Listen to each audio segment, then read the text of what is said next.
Good morning, good afternoon, or good evening. My name is Tony, and I am Children and Families Worker at St Peter's Church in Wellesbourne. Welcome to today's video. Thank you for clicking, thank you for coming here.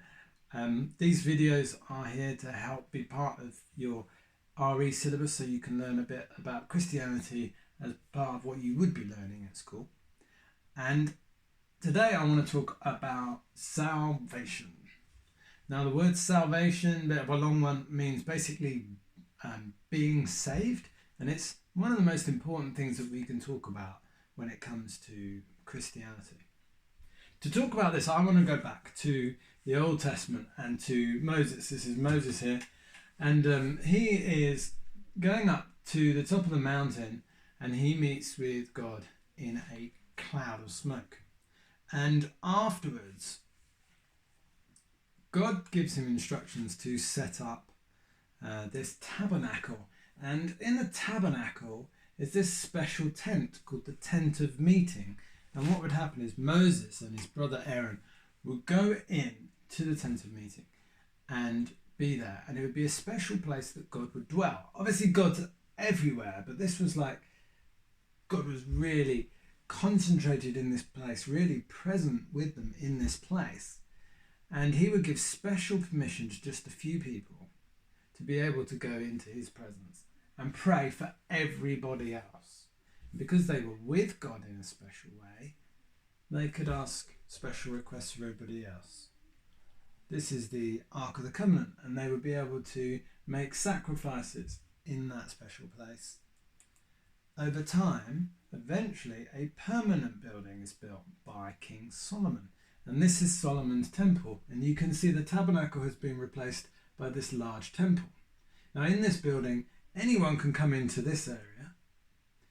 This area around that, only the men could come into.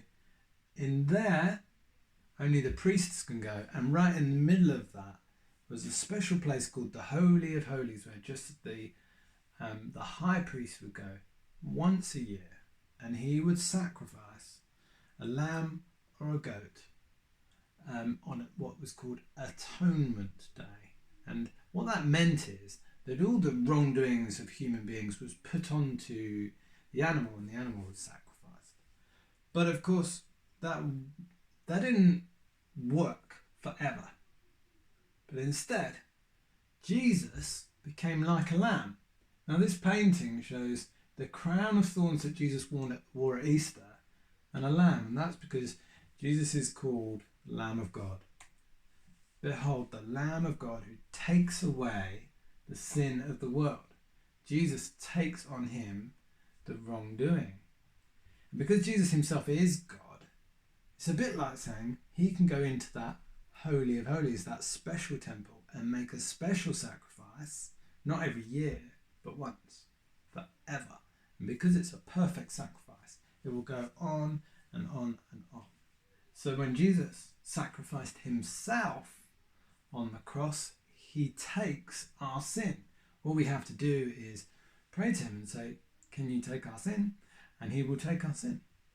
And in doing that, Jesus defeats the devil. He defeats evil. It is all about the victory for good over evil.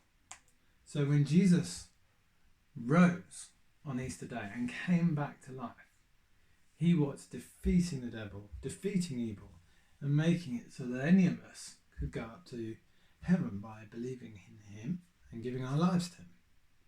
And we remember that when we have communion, we have the bread and the wine to remember his body and his blood, that sacrifice that he made. And because of that sacrifice, we have salvation. Jesus said, I am the resurrection and the life. So what that basically means is he came back to life, resurrection. He came back after dying and gives us life. So the whole thing about salvation is really at the core of what it means to be a Christian.